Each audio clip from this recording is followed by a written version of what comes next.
Yesterday, we found slope from an equation. We solved it for y, and we saw the coefficient of x was our slope. Today, so we're good with that. We should be. Today we're going to find the slope from 2 points, and we're also going to find the slope from a graph. And they're very closely related, so that's why we're going to kind of do both of these today, okay? So let's talk about this formula. So you know that slope is really considered the rate of change, right? We kind of said that rate of change is slope. And so the formula we used to find the rate of change was the change in y divided by the change in x, correct? That's what we did when we had a table of values, like for example 0, 10, 1, 18, and so on. We did this, and we said the change in y was 8, and the change in x was 1, and 8 divided by 1 is 8. So my rate of change is 8. We did that, right? If this was going up by 2's, and my rate of change was, for x was 2, then my rate of change wasn't 8. It was 4, right? So we're very used to this rate of change formula. Well, when rate of change turns into slope from 2 points, we kind of expand on this formula. So we're going to take this formula and kind of expand on it. And another way of saying the change in is like saying subtract. It's the difference. What's the difference between these two numbers, 10 and 8? And we learn in second grade that difference is called the answer when it's a subtraction problem. So let's kind of expand that change in into y minus y and x minus x. And so that's the formula we're going to use for slope. And it is a formula, except, like, for example, if I were to give you 2 points, like, say, on your purple sheet, okay, mine's white, if you look at number 4, so we're going to kind of go back and forth between this and our notes here. So if I look at number 4, and I have the point 20, 8 and 9, 16, there's no equation around. I say, hey guys, what would the slope be of this line? It doesn't look like a line, but how many points do you need to make a line? 2. So if I were to go all the way to 20 and up to 8 and all the way over to 9 and up to 16 and put a little point right here, if this is 9, 16 and this is 20, 8, it is a line. I just don't have them connected yet. There's my line, okay? But I'm not going to give you the line. I'm going to say, hey, here's 2 points. Find the slope. And we're going to be able to find the slope without making a graph or anything by using the formula, okay? And here's the formula. The change in y, so subtract y minus y, subtract x minus x. And I know what you're thinking. Which y and which x? Because I got 2 y's and I got 2 x's. And if you learned anything about subtraction in second grade, you learned that, be careful of the order, because 3 minus 2 and 2 minus 3 do not give you the same answer, okay? However, there's one little catch when you get to 8th grade algebra about that. So let's take the point 20, 8, and we can just do it right here, and 9, 16. And the first thing I need you to understand is you know that the first number is your x and the second number in the ordered pair is your y, right? So this is an x and this is a y, and this is an x and this is a y. So when I say y minus y, I know you're thinking, which one? Do I do 8 minus 16 or 16 minus 8? My answer to you is it does not matter. What does matter is if you choose to do 8 minus 16, then when you go to subtract the x's, you better go in the same order. So if you're doing 8 minus 16, then you have to do what? 20 minus 9. If you choose to do 16 minus 8, then you have to do what? 9 minus 20. Can you do 16 minus 8, but then 20 minus 9? No. That you have got to go the same direction. And so here's a way to help you remember that. You know what a superscript is? A superscript and a subscript, okay? Superscript is above. A subscript is below. Sub is a prefix that means below. Submarines. go below the water. Sub-zero is below. So I'm going to put a subscript on this. And I'm going to give you a little more direction. I'm going to say the official formula for slope from 2 points is y2 minus y1 divided by x2 minus x1. Okay? And so you're like, that didn't help much. Well, let me help you a little bit more. Let's take these 2 points. And you know what? Let's call this point 1. And let's call this point 2. Hey, if this is point 1 and this is point 2, that makes this my what? X1 from point 1, and that makes this my Y from point 1. I bet you can guess what that makes the 9.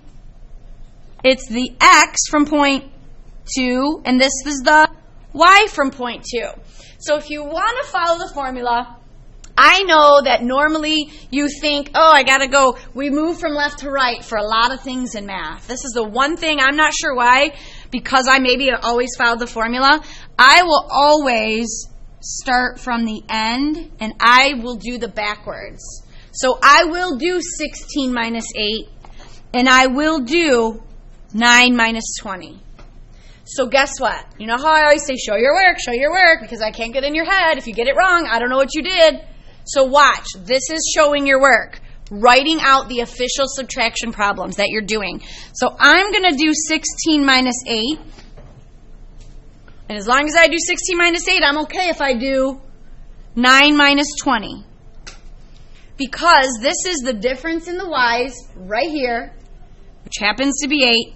And this is the difference in the x's, which happen to be negative 11. And then I divide. And because I can't really simplify or divide, my slope is negative 8/11. I know I moved the negative sign, but remember, I know the negative is with the 11, but a negative sign can go anywhere, right? Because the whole amount is negative. So it doesn't really matter where you put it. But for right now, that is a negative 8/11, however you want to look at it. Does that make sense? So let's do this another way. Let's not go y2 minus y1. Let's do it the other way. Let's do 8 minus 16 and 20 minus 9. Think I'll get the same answer? Let's try it. Let's do 8 minus 16. Okay, right here.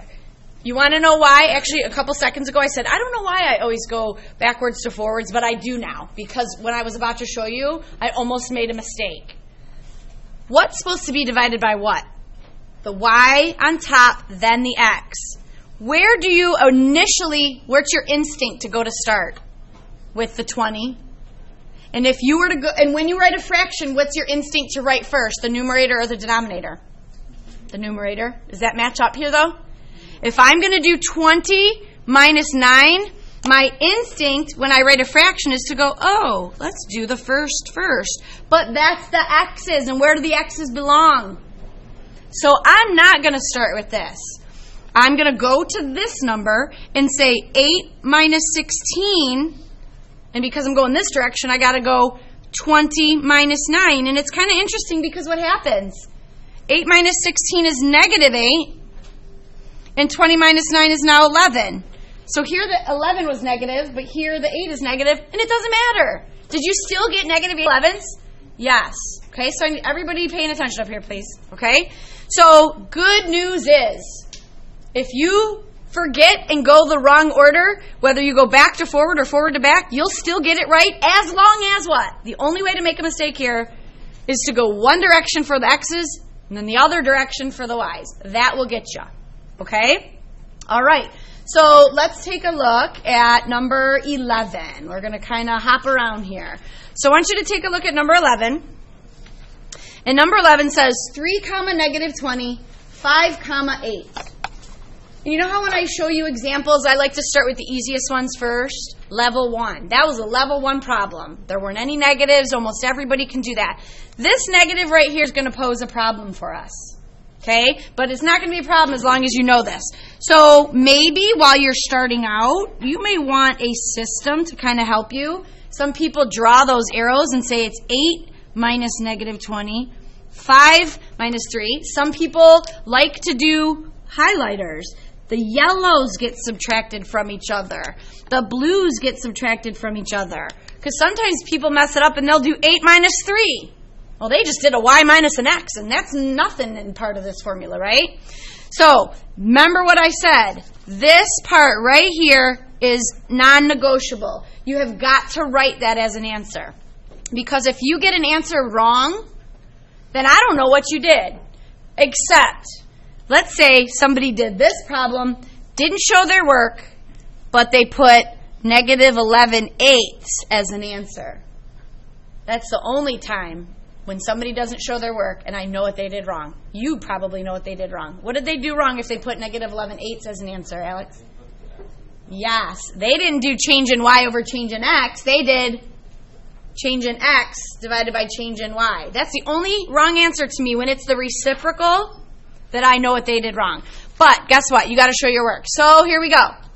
I'm going to do 8. Biggest mistake. 18 years of teaching this. This is the biggest mistake kids will make. They'll go to put a minus because that's the formula. Then they'll see the negative 20 and they'll go, oh, awesome. There's already negative there. And then they'll just write 20. Nope. What's wrong about that? They're asking you to subtract a negative 20. You have two options. A long way and a short way. And not all of you are ready for the shortcut. Here's the long way. Put down exactly what they're asking you to do. And then 5 minus 3.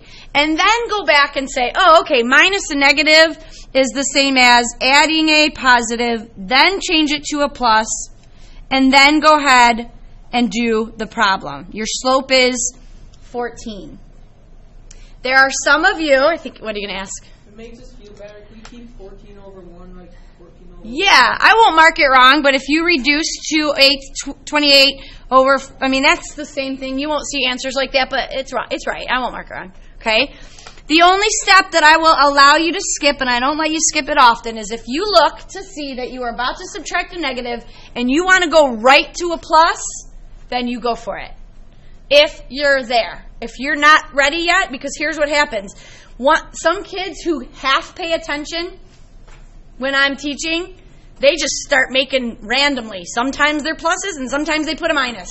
And I'm like, what are you doing? Why? Oh, because I just felt like that needed a plus there. It's only a positive when you are subtracting a negative, okay? So let's take a look at number 10, all right? Go back up to number 10. And the first thing, do you notice anything maybe different or odd about this one? There's a lot of negatives, but what else? Both of our y values are the same. So guess what? There's a special case going on here. And so that's why I asked you to take out your notes from yesterday. Let's see what happens. So if I do my y minus my y and my x minus my x, watch what I'm going to get. I'm going to get this negative 18 minus that negative 18. And minus a negative is the same as plus. Then let's do this negative 15. Is this going to be a plus or minus? Minus, because that 12 isn't negative. I'm subtracting a positive 12. And then when I go to do the math on this, I get a negative 18 and a positive 18, which cancel and gives me 0. And then guess what? I don't really care what the denominator is because I already know what my answer is, but finish it. Negative 15 plus negative 12 is negative 27. Okay. So before I put what this answer is, because you're not going to be able to just leave it like that, let's just real quick plot these 2 points and see what happens. Let's plot positive 12, negative 18. Let's plot negative 15, negative 18. And what kind of line do we have? Don't say straight. They're all straight. It is a 0 slope because that line is what? Horizontal or vertical. So guess what I want you to do? I want you to turn to your notes from yesterday. It was the last page we took. It looked like this. It said special cases at the top. And on one side, I had a y equals with no x. And on the other side, I had an x equals with no y. A y equals a number gives you a slope of 0, which is horizontal, right? Yes? Okay, so like for this one, does it matter what order you put the x values in since they're both the same? Meaning which order you go? Yeah. No, you can go either way anytime you want. It doesn't matter, okay? But like for this one, because you could like change So if I did this way, is that what you're asking? Yeah, so if I did negative 18 minus this negative 18, it's still going to be 0, except on the bottom, instead of this, I'm going to have 12 minus negative 15, which is positive. It's still going to be 0 over this time positive 27. But what we're about to find out is that it doesn't matter what your denominator is. If your numerator is 0, that's a horizontal line. What is the slope of every horizontal line? 0. So guess what you have to do for this lesson? You don't get to leave it as 0 over 27, because I don't know if you know that that's 0 or undefined. So something that you need to add into your notes from yesterday is this. 0 divided by A stands for any number. 0 divided by any number is always 0. Always. So this is kind of important. 0 in your numerator, never leave it as that. Put it equals 0 every time. Okay? So that's why it wouldn't matter for this way either. Because I don't care what the denominator is, it's going to be 0. All right, so let's find a space kind of right below it. You can kind of cross this problem out. And let's just flip-flop these 2 points. Let's flip-flop them. And let's make it negative 18 in the x spot this time. And then the 12 and the negative 15. And this time, not both of the y's are the same, but both of the x's are the same. Guess what? Special case number 2. It's going to be? Yes.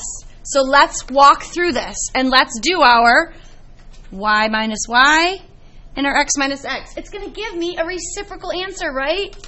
It's going to be negative 15 minus 12 and negative 18 minus that negative 18, which turns out to be plus 18, which gives me negative 27 over 0 this time. So let's see what that looks like if I plot it. Negative 18, positive 12. Negative 18, negative 15. There it is. What kind of line is that? I know it's straight. This time it's vertical. And what is the slope of a vertical line? According to yesterday's notes, it's undefined. It's not possible. So what are you going to put when your answer gets a 0 on the bottom? Are you just going to leave it negative 27 over 0? No. If you do, I'm going to pass your paper back to you, and I'm going to say, please finish this problem, because it's not done. And then, sometimes I'll hand it back, and kids will go, oh, it's 0. No. Oh, then it must be negative 27. No, it's neither. When 0 is under, you're going to actually write the word undefined when 0 is underneath. So that brings up this. Any number in the numerator, if 0 is in the denominator, it's undefined. Here's a way to kind of help you remember that. When 0 is in the numerator, it's okay. But when it's in the denominator, it's a no-no, N-O. The easiest way to help you is when 0 is under the fraction bar, it's undefined. Under means undefined. Okay? So let's do a little recap of our special cases, because guess what? They're not going away. They're going to pop up in 4.2 and 4.3 and 4.4. And I can always tell who never takes the time to learn them in 4.1, because they get them wrong every single time. And they do everything else perfect. And then they get a 3 because they can't get these special cases down. Y equals with no x is a horizontal line. Slope is 0. 0 is in the top. X equals with no y is a vertical line, which is undefined, and 0 is under. Got it? You've got to keep those straight, okay? So that is finding slope from 2 points. Check? All right, next spot. We're going to work on finding slope